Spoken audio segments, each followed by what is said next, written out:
The movie begins with a poor girl named Lucy, who was at a laboratory to undergo a test for a new serum. She was doing it to support herself, as she was a college student in need of money. Lucy was very ambitious, which is why she worked multiple jobs. Her day went like this: after finishing her university lectures, she would go straight to work at a bookstore, and then after that, she'd head to a restaurant where she also worked. Despite all these jobs, she barely earned enough money to cover her expenses. At the end of her long day, Lucy would return home exhausted. She lived in an apartment with her sister, and at the end of each month, she had to pay the rent to her sister's boyfriend, otherwise, her sister would be kicked out of the apartment. During her free time, she would go visit her boyfriend, Roman, who was in a miserable state like her. Unfortunately, he stayed home without a job. Lucy loved him deeply and felt emotionally comforted when she was with him.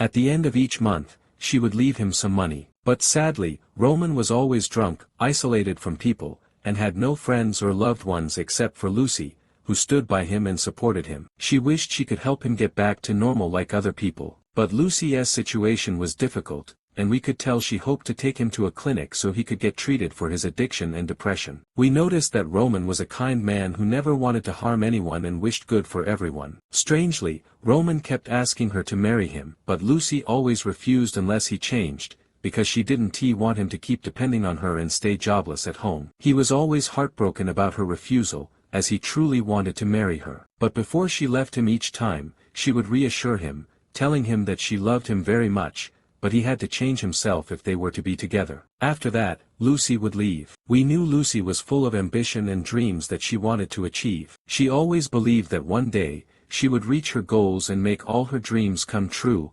unlike Roman, who just stayed home. So, she would read newspapers every day and browse magazines, looking for a decent job with good pay. One day, while reading a magazine, she found a job offer with a very attractive salary, one any girl would wish for. She called the number listed in the ad and spoke with the woman who had posted it. She then scheduled an appointment to meet her. The next day, Lucy went to her university as usual and continued her studies. It was clear she felt bothered by her rich classmates because they were very arrogant and never spoke to her. She hoped that one day she'd be lucky enough to reach their level, but unlike them, she would never act arrogant and wanted to prove that money isn't everything. She wished to reach success quickly and even surpass them. Later that day, she went to meet the woman from the ad, and luckily, no one else had applied for the job. Lucy was overjoyed because she was sure she'd be accepted. She waited for the interviewer to arrive so she could learn more about the job. Then, a secretary named John came in and took her to meet the company's owner. When Lucy entered the office, she saw a very beautiful woman waiting for her. That was Madame Keller, the company owner, who welcomed Lucy warmly.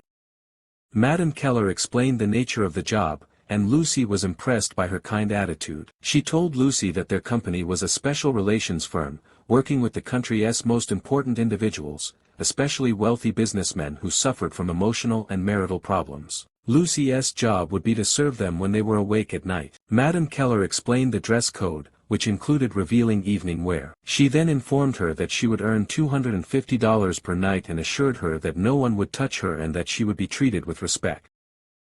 Madame Keller emphasized that Lucy had to be discreet about everything she would witness and told her, "I want you to prove yourself at work so you can stay with us. The more the businessmen praise you, the more they'll request you personally, and your salary will increase." Lucy was thrilled by what she heard. Madame Keller added that work would be by request, not every day. Then, they did a medical check to ensure Lucy was healthy, and she passed with flying colors. Madame Keller accepted her immediately and told her that a car would pick her up and take her to the location on work nights.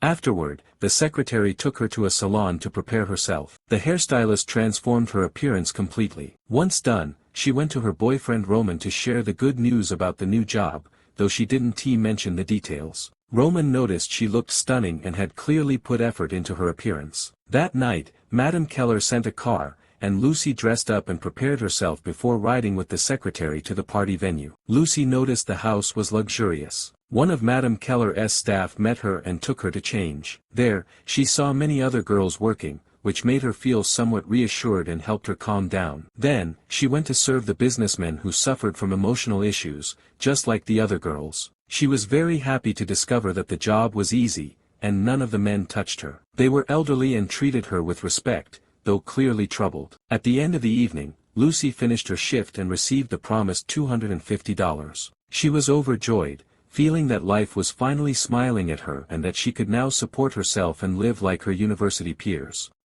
Later, she started going out to enjoy the places she liked and would always check on Roman at the end of the day. As she began to earn more money, she asked Roman to marry her. Strangely, this time he refused and told her, "I've thought about it deeply, and I need to change myself first so I don't harm you." Lucy was deeply hurt by his words and felt he was pushing her away. Roman approached her and said, "I've never loved anyone but you. You're the only one who ever checked on me and stood by me." After that, Lucy left. The next day, Lucy went to university, and her classmates noticed how much she had improved and how well she was taking care of herself. Later, Madame Keller called her and told her that the businessmen had praised her a lot, and so the company decided to promote her and increase her pay. She would now earn $500 per night. Lucy felt like the happiest person in the world. Her dream was finally coming true.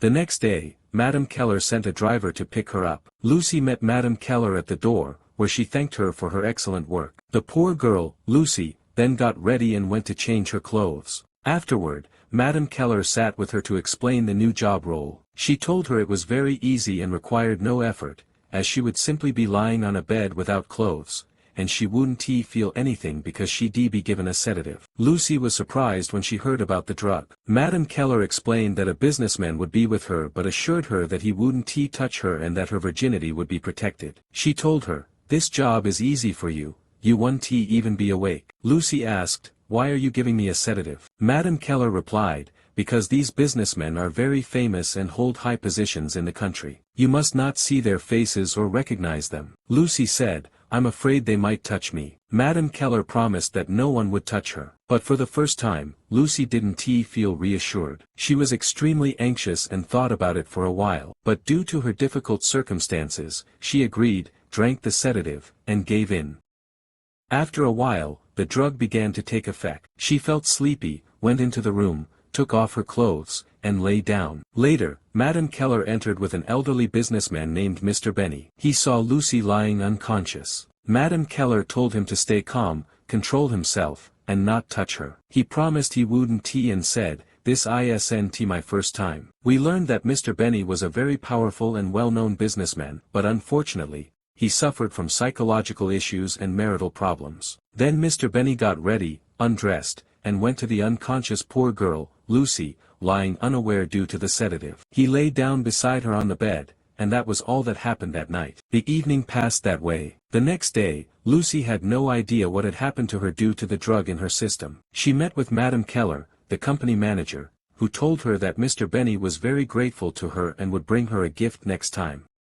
Then, she told her about today's businessman, saying he was very important, and if he praised her, she would earn a lot of money. After that, Claire gave Lucy a cup of tea, which, unfortunately, was drugged. After a while, the drug took effect, and Lucy felt sleepy, so she went to bed and fell asleep. Under the influence of the drug, she entered another world and couldn't feel a thing. Then Madame Keller came in with a businessman named Mr. Strong. Madame Keller was very afraid of him because he held the rank of a minister and had a lot of power. If anything went wrong, he could report the company. So he asked her whether Lucy had any contagious diseases, and she assured him that she was completely fine. Before leaving, she asked him to stay calm, control himself, and not touch Lucy or take her virginity. Mr. Strong promised, saying, "This is not my first time." Then she left him alone. Mr. Strong began getting ready, undressed, and lay down on the bed next to Lucy without touching her. That was all that happened, and the night passed peacefully.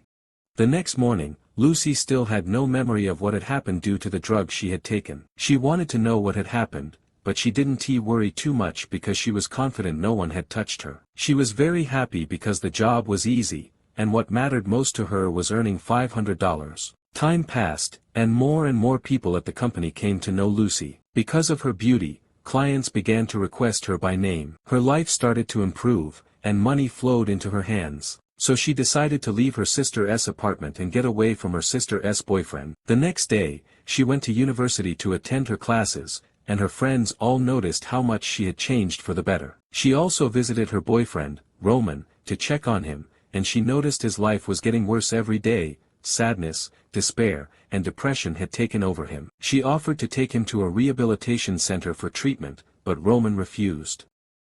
Days passed, and Madame Keller didn't call Lucy for a long time or take her to any parties. Lucy became very upset because her lifestyle had changed. She had gotten used to spending money and now needed a job to maintain her new life. She suspected that Madame Keller had let her go, and she went back to her old job, feeling miserable because it wouldn't cover her expenses. So she called Madame Keller's secretary, John, and explained her situation. The next day, Lucy went to meet Madame Keller, who told her, "I never dismissed you. I care about you a lot." She explained that there hadn't been any events lately because the country was going through elections and the businessmen were all busy with political deals. That's why she hadn't been contacted. Afterward, Lucy changed her clothes, drank the usual tea, and went to sleep once the drug started working in her system. Then we saw a very high-profile businessman named Mr. Frank, who suffered from severe psychological issues. He spoke with Madame Keller to confirm that Lucy was healthy, and she assured him,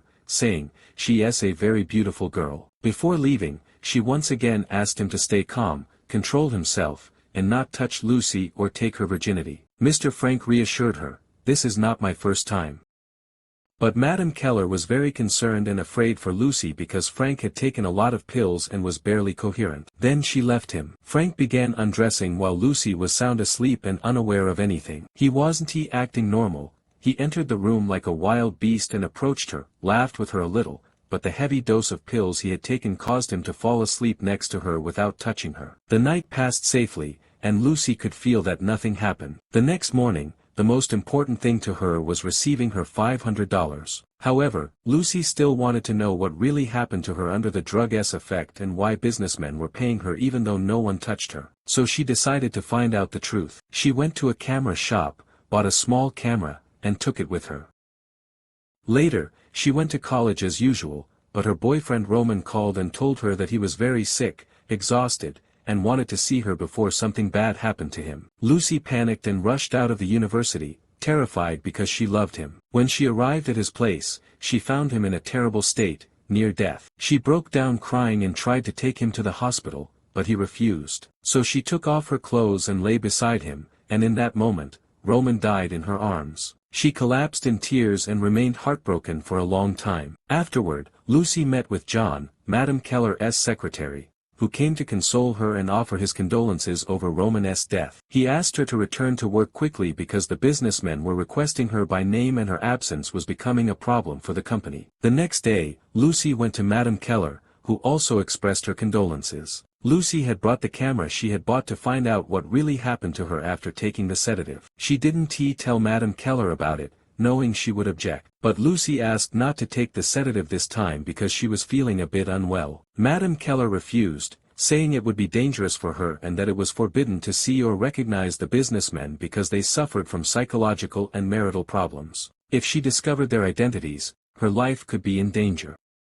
Lucy became very upset by her words and realized she was in serious danger. But she drank the drug as usual and went into her room to sleep. Before falling asleep, she hid the camera in a secret spot that only she knew, so she could find out what happened while she was unconscious. A while later, Madame Keller entered the room while Lucy was asleep, followed by the businessman Mr. Benny, who had met Lucy before and had been drawn to her beauty. He specifically requested her. Madame Keller and Mr. Benny sat down and drank tea together. At that moment, Mr. Benny made a strange request. He asked to be given the same sedative Lucy was taking. Madame Keller complied and gave him the same drug. She said, "Please don't touch her. Protect her virginity." He replied, "I'm tired of hearing this. This isn't my first time." Then Mr. Benny undressed and lay down beside Lucy on the bed. After a while, the sedative began to affect him too, and he quickly fell asleep next to her. Nothing happened between them. The camera Lucy had hidden was recording everything in the room. The next morning, Madame Keller entered the room to wake them up. When she walked in, she found them both still asleep. She approached Mr. Benny to wake him because he was already very late for work, but to her shock, she discovered that he had died. She was at a complete loss and didn't know what to do. Then she went to check on Lucy and was terrified that she might have died as well. She kept trying to wake her up, worried sick, but after a while, Lucy regained consciousness and woke up. Madame Keller was overjoyed because she cared for her deeply. She left Lucy to figure out what to do with Mr. Benny's body. Lucy got up from the bed immediately and took the camera. When she returned home, she played the recording to see what had happened, and to her surprise, it showed that no one had touched her or done anything to her. Then we learned that these businessmen suffered from emotional and psychological problems that affected their lives due to the stress of their work. And this is how the movie ends.